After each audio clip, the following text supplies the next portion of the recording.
So we've managed to, I think, reasonably successfully find most of the resource. We've even found contractors at a regional level, willing to come to the island and do the work. Where the project is falling down and is currently now severely challenged is around. Now there are 3 participants. 1 second, Lloyd's just coming back into the call. Oh, sorry about that, guys.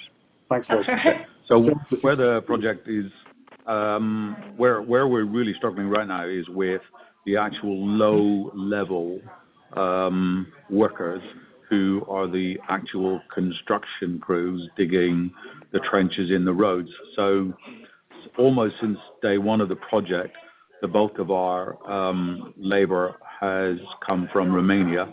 I would say 70% of the people digging up the roads on the Isle of Wight right now are from Romania. They are UK residents, but they're Romanian. So, and I guess supplemented perhaps by occasional additional labour who may not live in the country, but for the most part, it's a well-established company run by Romanians that uses Romanian labour that subcontracts to these civil engineering companies. But they're still not able to provide us with enough labour, even for the scale of our relatively small project here on the Isle of Wight. We had we've been trawling elsewhere for resource. There are very few local gangs of labour in the UK. They do seem to be predominantly using labour from overseas. So our contractors have been trawling Europe for these crews. We had managed to secure a number of crews from Lithuania who were due to join the project actually at the beginning of February. And they actually, on the back of the announcement, which was made around about the 3rd week of January, that even low-level workers would not be exempt from the proposed I was going to call it point system, but the system by which workers need to be approved. That actually stopped them in their tracks, and they didn't come. So the message I would send to the Prime Minister, a very long-winded response, would be: we need, for these low-level, they are in effect labourers with some skills around health and safety and safe working, but they are in effect labourers who call them unskilled, but they are going to be essential, I think, to the rollout of pool fibre in the UK. It's a slightly specific skill, digging a trench for a utility versus digging trenches for other utilities or for building things for HS2, for example. The Lithuania was used as the example because it's probably it's top of the league, if not for Europe. It's very high. It's in the top 2 or 3 for fibre rollout in Europe. So it's way ahead of the curve compared to most other countries. So there's a lot of skill in that country that knows how to do this. And can I just ask quickly, because this seems like an absolutely really interesting case study. So you mentioned about 70% of the workforce in the civils bit or the construction bit is from Romania. Does that mean that there is a higher percentage that are overall EU migrants? That are EU migrants? Yeah, also from the EU rather than kind of local people. I'd say the other 25% are predominantly either island-based or UK-based. Okay, so about 75%. And so when the Lithuanian gangs decided not to come 3 weeks ago, do you have a sense of what delays that has caused you in terms of your actual kind of ability to roll out now? We're rolling out. It's a relatively small scale project 70,000 homes with a definitive end. So we're typically working on 4 build areas at a time, 2 different contractors engaged to do that. So in effect, we're down to building only 2 build areas at a time. So we've gone from 3,000 homes a month down to 1,500 a month. Wow, so it's had a really big impact then. Yeah. That's really helpful to know. And could you give us any sense of how many people were working on this project? Yeah, it's about 100 in total. So we're down to just 50. And how long is the project due to run for? To the end of 2022. The end of 2022. That's really, really helpful. Might be helpful to get Lloyd's views, since Lloyd's building in a different area, but also in rural, and Lloyd runs both wireless and fixed wireless and fibre networks. Do you have any views? Have you got any experience as well, Lloyd, of this situation? I think Lloyd, are you on mute, Lloyd? Thank you. I think our view is that we've been more cautious in our approach. So our ramp up is only due to come now in our rollout, but we have been using local contractors, and we've split between 2 different teams. It's notable that one of the companies we're using is a locally based company with its own workforce that is not immigrant-led in any way, shape, or form, and the other is a company that is subcontracting to available resource, and that we do have a lot more Romanian people in that workforce. We've also noticed that there's a training gap between the 2 companies, and that one is evidently, with a more secure workforce that's built over time, is evidently further forward in its certification and training processes than the other that seems to be trying to play catch up all the time. We also have seen there's been quite a change in the resource and workforce going into that other company. So we purposely chose 2 different providers to give us a stability. We didn't have all of our eggs in one basket, and that certainly seems to have paid off in terms of one of our providers is working consistently and the other is working inconsistently as a result, I think, a lot of labour issue.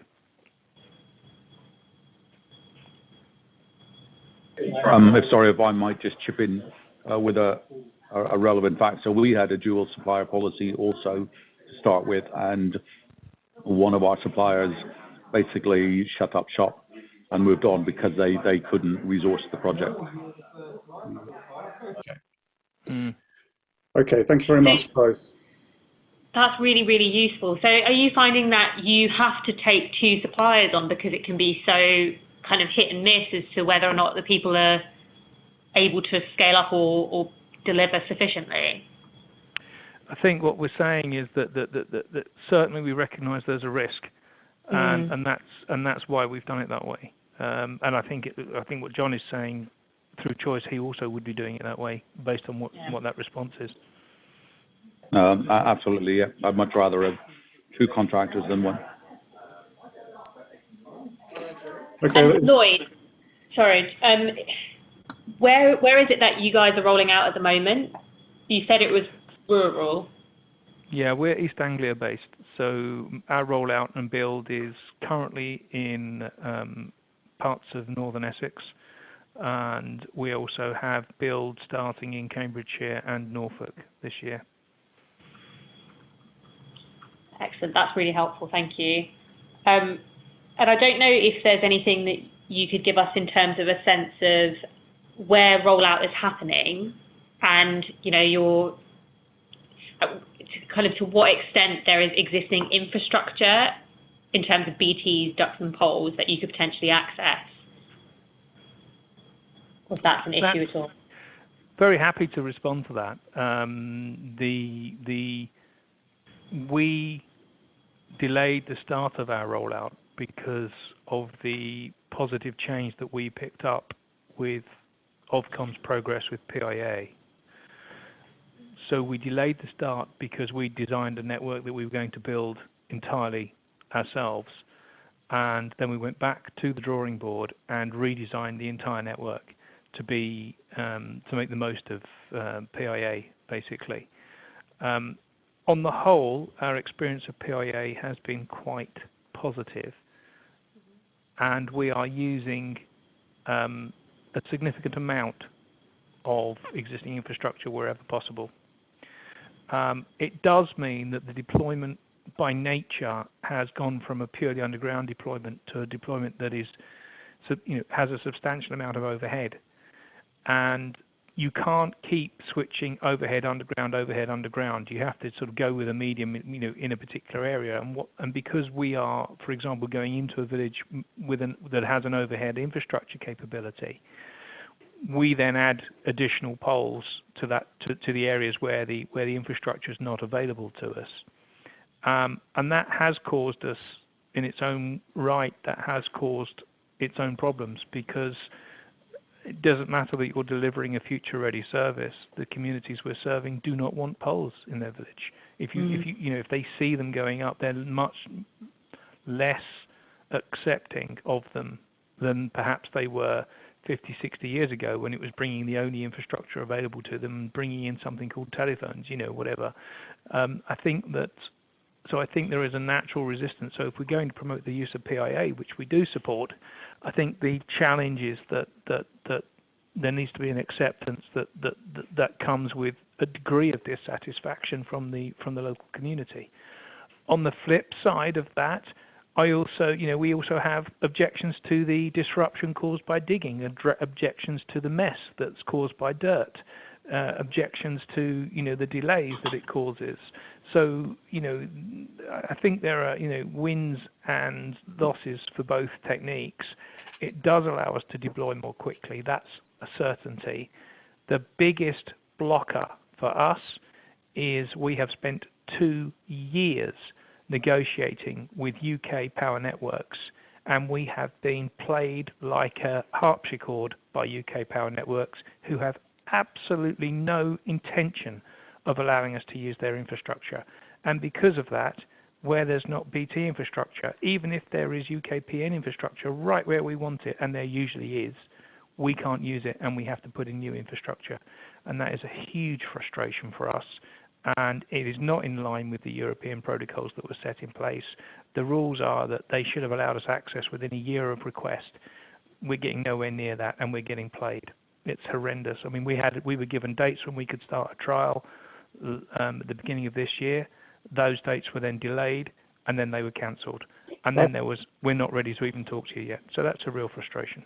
Eleanor, that is a really, really interesting point Lloyd's just raised there. So there is an access to infrastructure directive which went through, wound its way through the sort of political and the regulatory process, which provides for access for communications networks to other utility infrastructure in order to put in new fibre networks. But nobody has been able to use it, as far as I'm aware. I don't think anybody has actually successfully been able to use other networks. The only one that's been successful is Western Power with TrueSpeed. Oh yeah, that's right. Okay, sorry, my mistake. They joined INCA, of course, because they were prepared to do it. So yeah, we've got one. And actually, wow. if you were to suggest or to think about consider whether or not there might be some pressure applied to other utilities to take a more sort of open attitude, that actually might be quite helpful. John, to be honest with you, Malcolm, our next call is the barrier busting team on this, because we are absolutely sick to the back teeth of it. It's costing us, hundreds of thousands of pounds more. It's causing delays. It's causing more disruption to communities. It's directly opposed to the directive that's been set and the requirement of central government to roll out these networks. Yeah, with the best in the world, Pete McDougall can't get the chief execs of power utilities sitting in the same room as Boris Johnson can. That might be quite useful. John, what's you've got a different experience with PIA, haven't you? Yeah, we our project, because it's a couple of years old now, we had a view of PIA, having tried to use it previously, that it wouldn't work for us. Our investors also took the view that a network built purely on PIA would ultimately be less valuable than one built on its own infrastructure. So to start with, we made no use of PIA. We do have a PIA trial running in a village in the middle of the Isle of Wight. It's long delayed. It took us a very long time getting approved by Openreach to use PIA, and we are now using PIA in a reactive mode. So I would say we actually call it pocket PIA. So where we hit barriers, civil engineering barriers, or local authority barriers to being able to dig in a certain area, we then go look to use PIA. So we think on balance, we will end up with a network with roughly 10% of the infrastructure on PIA. I do have a sort of a macroeconomic question on the use of PIA, which I've asked several times at a number of different venues.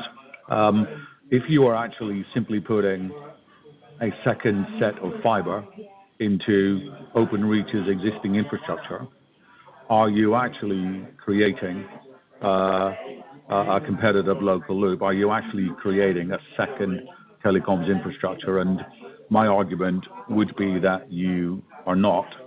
And so whilst PIA absolutely has its uses,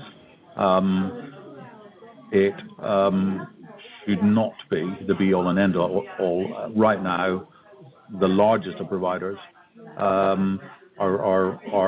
endeavouring to use PIA first and foremost, primarily as a means of reducing cost of deployment and speed, and to improve speed of deployment. But I'm not sure that long term, at a macroeconomic level, it's the right thing to do.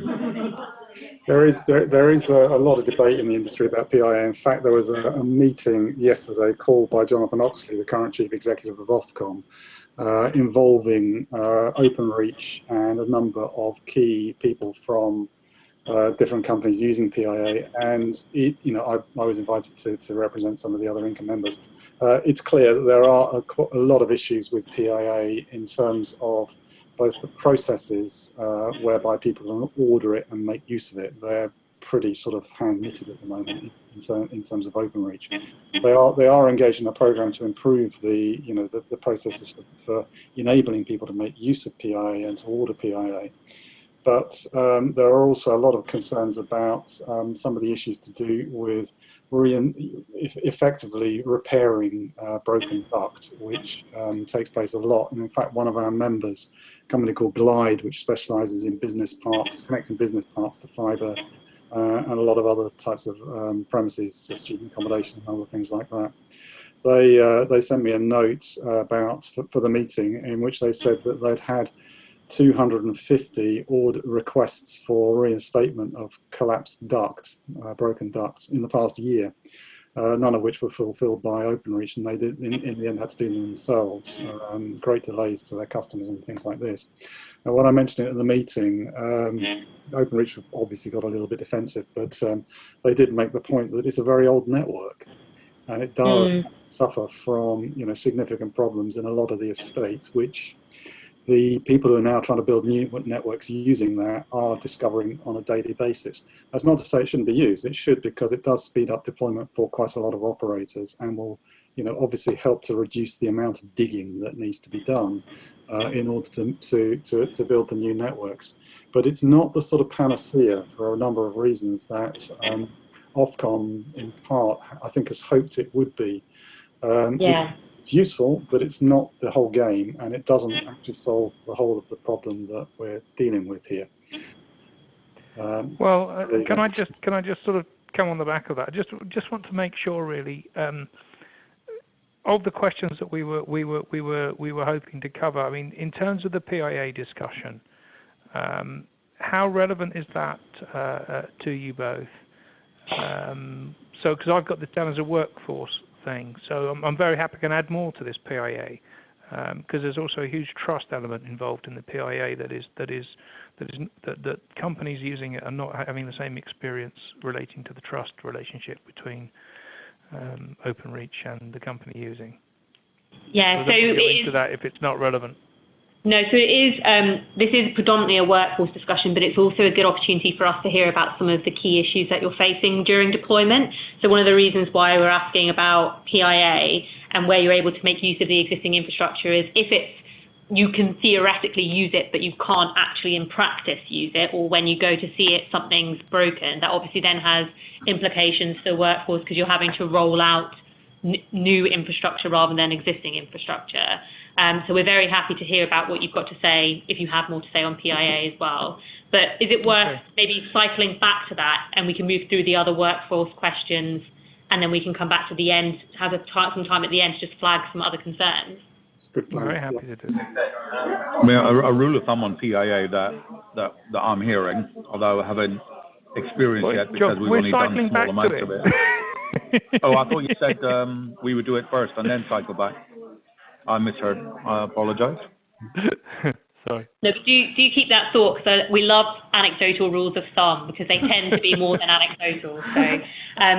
So I think we've gotten what we need to from the workforce requirements for the project. So it'd be really good to get a sense of what it is that you're kind of planning for your own workforces to try and cope with the demand, and any kind of bottlenecks that you see there over the next 5 years whilst we're trying to roll out gigabit.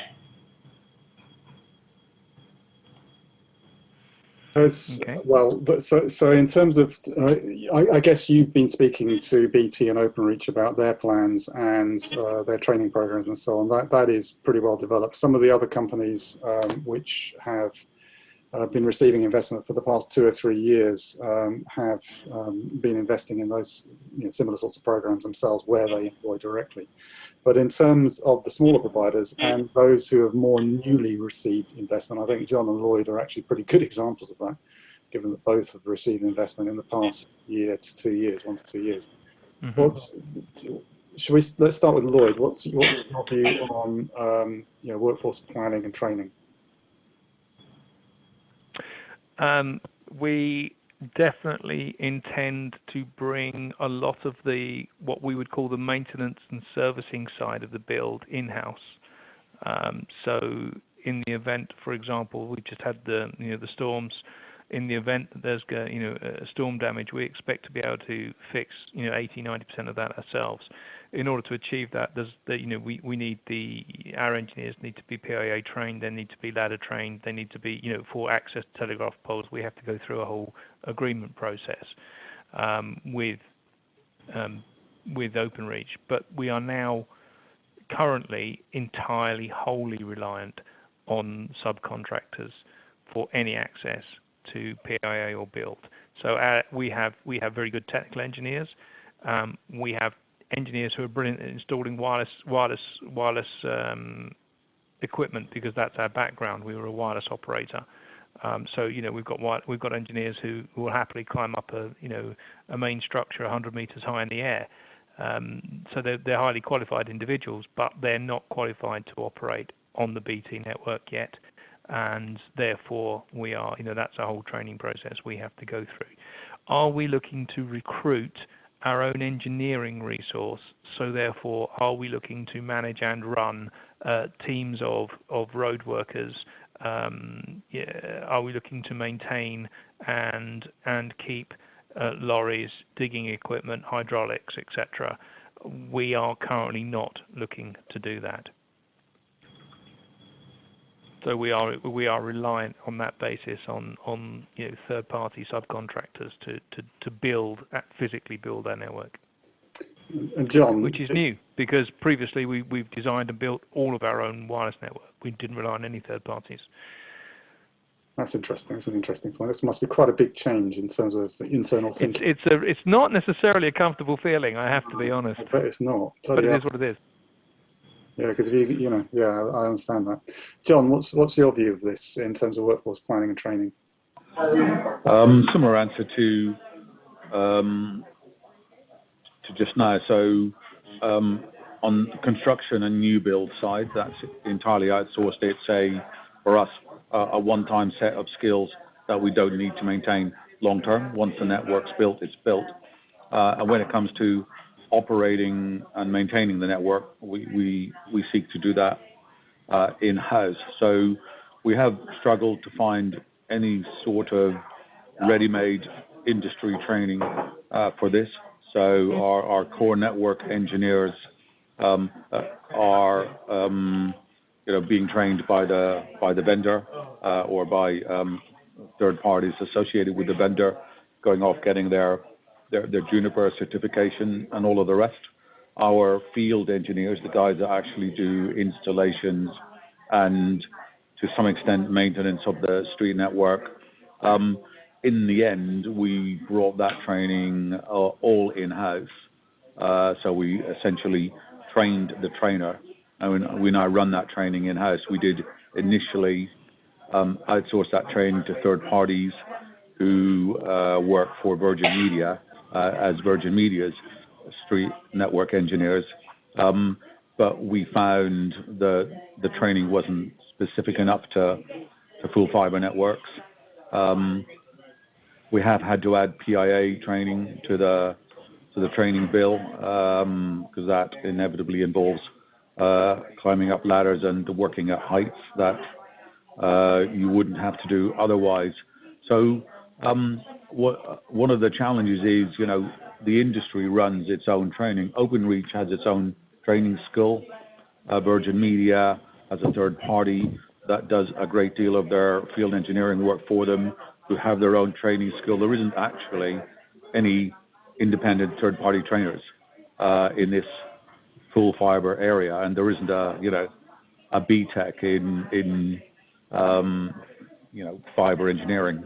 And to be honest, it's actually a less skilled job than the job that our engineers had previously of trying to run a network with lots of power and copper in it.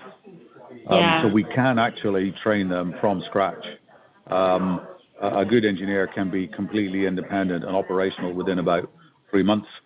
Others might take 3, 4, 5, 6 months. So at that level, it's fine. Customer service is a more generic skill, although there is still some specialism there. Again, we have some generic training that we get from industry, and we supplement that with our own in-house training. You predicted the question I was going to ask, which was just how long it takes in terms of the training, and 3 to 6 months is a really, really useful figure. Lloyd, is that similar experience with you? We don't have that experience yet. We have not taken our engineers through professional training. They've taken them through in-house training. Yes.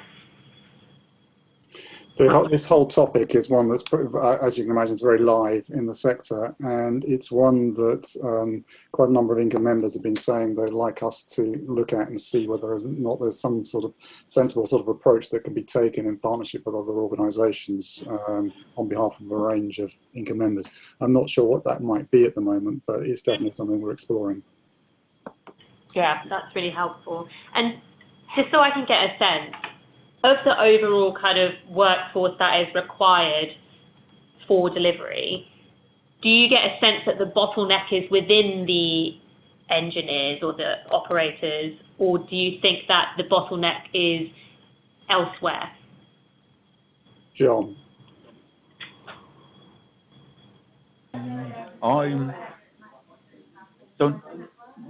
The bottleneck is in the network build. The construction of the infrastructure. Yeah. We had some false start in recruiting our field engineers and our customer service agents, in the people who are going to sit in-house long term. And we solved that by, on the field engineering side, just abandoning trying to find experienced engineers and just taking young, sometimes school leavers, but people very early in their career, and retraining them. And Not really a bottleneck. No. Lloyd, your view. Could you just ask the question again, please? I want to make sure I answer the question you asked. Yeah, so it's just about kind of from the very start of the process of deciding where you want to go to having someone who puts the actual broadband into a home. Where do you think the key bottleneck will be in terms of the workforce?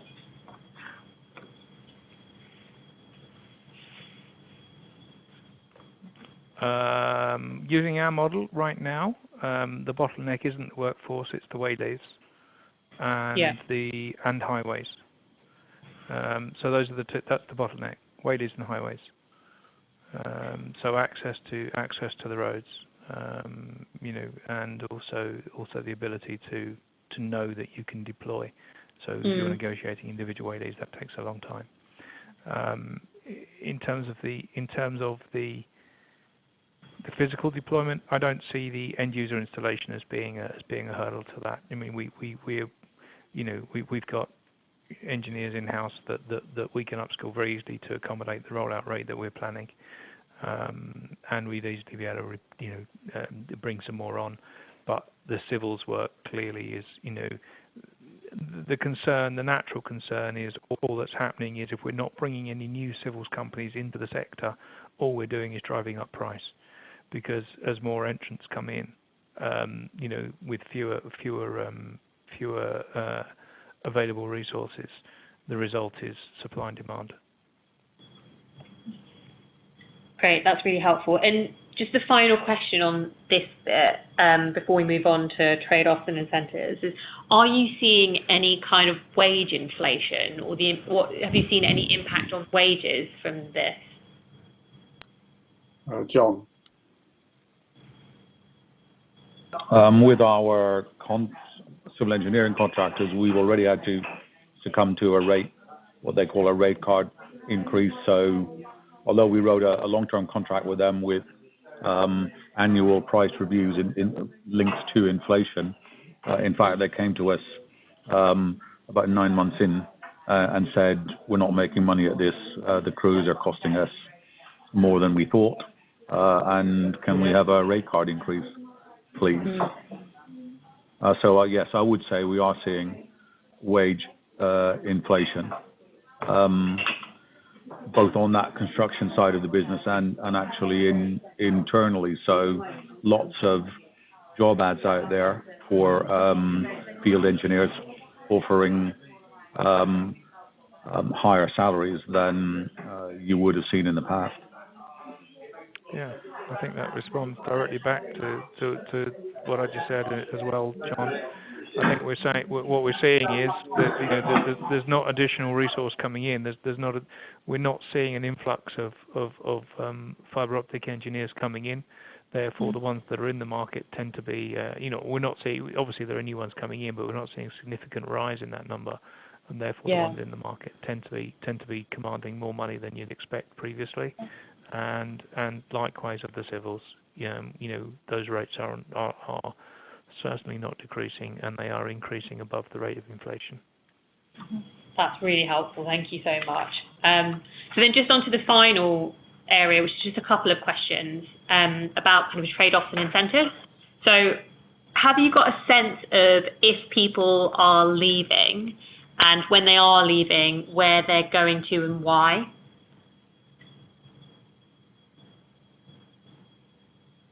John, do you have leaving service? Over to you. Yes.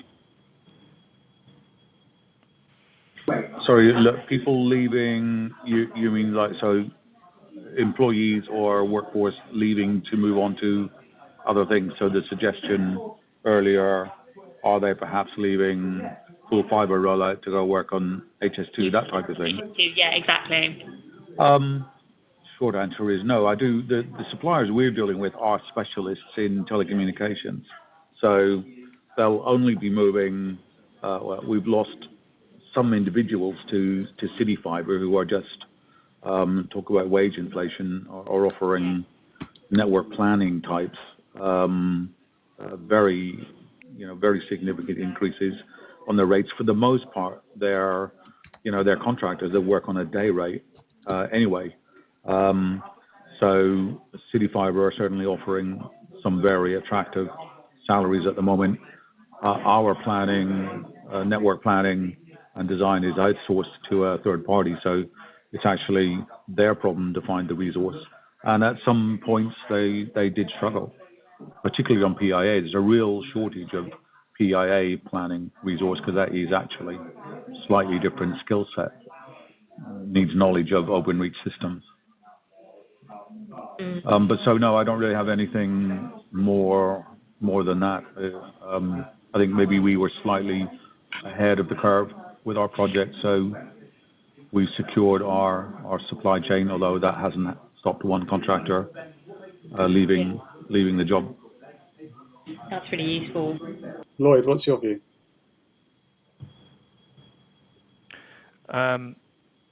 My guys working in our design team get 3 offers a week of new jobs. Oh, wow. And is that from other telecoms providers, or? Opposed to? So opposed to a like a housing contractor saying we want someone to come in and do planning for us. No, I think it's generally from the sector. Yeah. Yeah. Gosh, that must get quite boring. It's interesting. It's interesting because you do, in the end they get offered more money. I mean that's what happens. The guys get offered more money. So you're trying to ensure you have a stable workforce, and you cannot just weekly be reviewing salaries to make sure you're in line with the market. That's just not feasible. No. So you have to make sure there's a whole load of other stuff in place. I mean, our team are held together by, what is a good working practice. Our team are held together by what is a good atmosphere within the company, and they're held together what are fair salaries, and also they're in on a share option scheme on the business. And the purpose of putting the share option scheme in place was to give us, at least a fighting chance at keeping our staff, which appears to be, on the whole, having some success. I mean, it is a sector where a substantial amount of investment has arrived in the past 2 to 3 years. So since the government policy shifted and Ofcom's regulatory stance shifted, it did open up the whole sector for investment from infrastructure investors, which was fairly new. That hadn't really happened before to any extent, except for the really big players. So it is an area where there's a lot of investment coming, and there's a clear government policy, a drive towards putting in the new networks. And these are obvious bottlenecks, which I think a lot of people are living with at the moment. So any help that Prime Minister can give to help solve some of this stuff would be extremely welcome, and we would all be very delighted. Well, we will try our best to make sure he does so. But I think that gets us to the end of the questions that we had for you. So we have a couple minutes left, just in case there's anything else that you think is important to flag to us. So I know we were going to come back to the PIA, but if there's anything else, well, just use this time to let us know. I think one thing I'd like to know is what happens next from your point of view. What do you do next, and what feedback might we get, and what future engagement might you request? I mean, I would be very happy if something helpful is going to be coming out of this. I'm sure it is, but it would be quite nice to actually understand that a bit better, and we'd be more than happy to arrange other types of engagement, which would be, if it's useful to you, with a wider range of organisations. I asked John and Lloyd at our board meeting last week if they could join this call. I wasn't really too sure about what would happen, so I'm sure we can do more if you thought it would be helpful and if it's going to have some positive effect. Yeah, absolutely. So what we're working on at the moment is kind of some advice and some recommendations about this area, trying to get a kind of articulation of the scale of the problems that we can advise the Prime Minister on this, and start to think about potentially kind of cross-government policy interventions or what we can do in this space. And we're working very closely with DCMS on this as well. So we're not entirely sure where this leads, because obviously the advice will have to be read and then a decision made based on that. But I think these sorts of conversations are really useful, and I imagine there will be more and different areas that we'll be focusing on in the future. Although yeah, there's a couple of points I'd like to raise then, if I may. Yeah. Rather than the nitty-gritty of the PIA issue, which is more about trust and whether so we have to put in advance notice where we're going to go and prove our networks.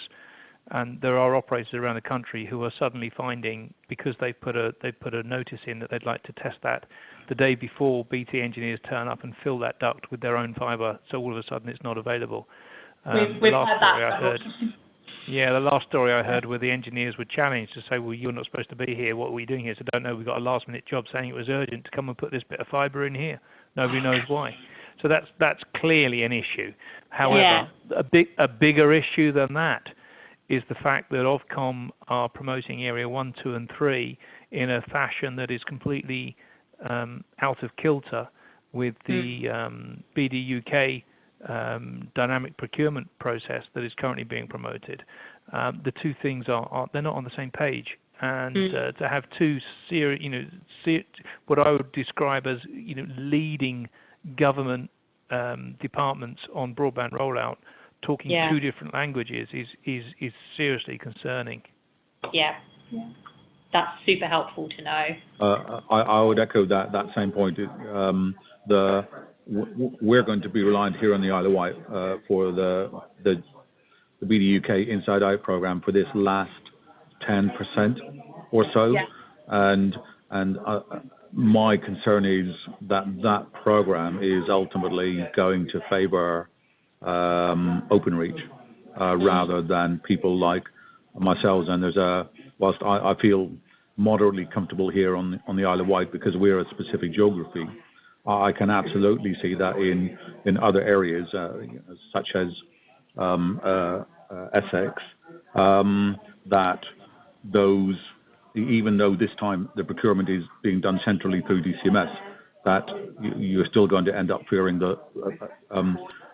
you're favouring the larger operators, in particular OpenReach, on the basis that they have only they have the scale to roll this out at any sort of pace, and it's easier to write a series of contracts with OpenReach than a series of larger contracts with OpenReach than lots of little ones. Directly opposed to the SME approach. So it's actually preventing businesses like us from getting established. If that RAB model, in the way that it currently is being proposed by Ofcom, ends up being the process that is used, most of the companies operating in the sector that we operate in will just be forced out of the market as a result. There'll be some serious fallout from that. Yeah. What we are doing, and I think what needs to get visibility as early as possible, is we are creating a wholesale aggregation platform so that all operators can offer their network through one single point of reference for use to the internet service providers, so they don't have to deal with 25 different companies in Essex to get to a house address. They can deal through one platform, and that's going to make a significant difference. But we obviously, as INCA, and both John and Lloyd are board members of INCA, so they're very familiar with this. We've been lobbying government and Ofcom around this issue because it seems to many people in the industry that there is, as both John and Lloyd have said, a complete mismatch between government policy and the funding, the £5 billion worth of funding going into the final 20%, and Ofcom declaring that 30% of the country, which presumably includes that 20%, will be non-competitive and therefore subject to regulatory incentives for BT.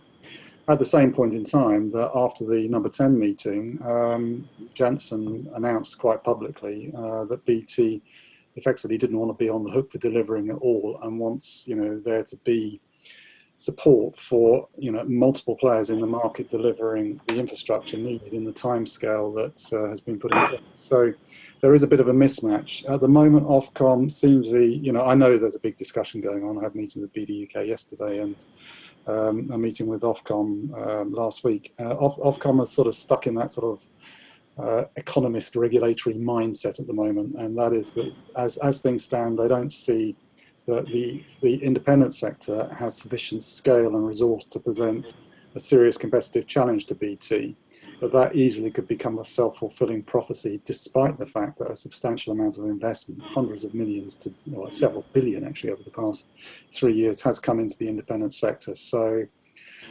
that does need to change, and any help that you can give with that will be most welcome. Yeah, that's really, really interesting.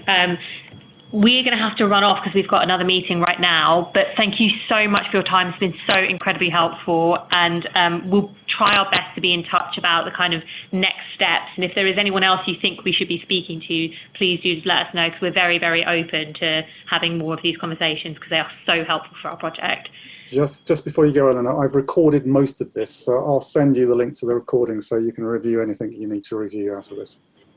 Excellent. Thank you so much. It's been so helpful. Great pleasure. Thanks a lot. It's been a pleasure talking to you. You're welcome. Thanks a lot. Have a great day, guys. Thank you very much. Cheers. Bye. Bye. Bye. Thank you very much, guys. That was brilliant, and hopefully it will be useful. Anything we're getting into Johnson's ear, or Dominic Cummings' ear, I guess, is going to be useful, presumably. Particularly that last point. Well done for raising it, by the way. I'm not clear on the remit that they're working to, or the timescale, or anything. It's always very difficult to work that stuff out, because yeah, I know.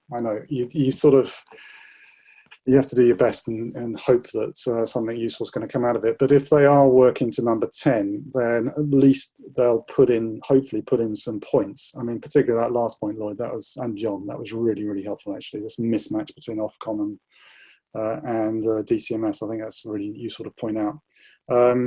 If it's going to go into number 10, then you get an extra lever in terms of trying to put pressure on other parts of the system. Yeah, I mean, it's a bit of control freakery on the part of number 10, isn't it? That's what we're reading in the newspapers. So yeah. if this is a way of applying pressure to both Ofcom and DCMS, then it can't going to do any harm. Exactly. Cool. Well, thanks again. It's great to have. I mean, I can't do those calls on my own because I know fuck all. Apart from what people tell me. So it's really great to have the actual coalface experience, which is what they're after. And I'm sure they're talking to lots of other people as well. But that was really, really helpful. Fantastic. Okay. You're welcome. See you soon. Cheers. Brilliant. Thank you very much. Bye-bye. Cheers.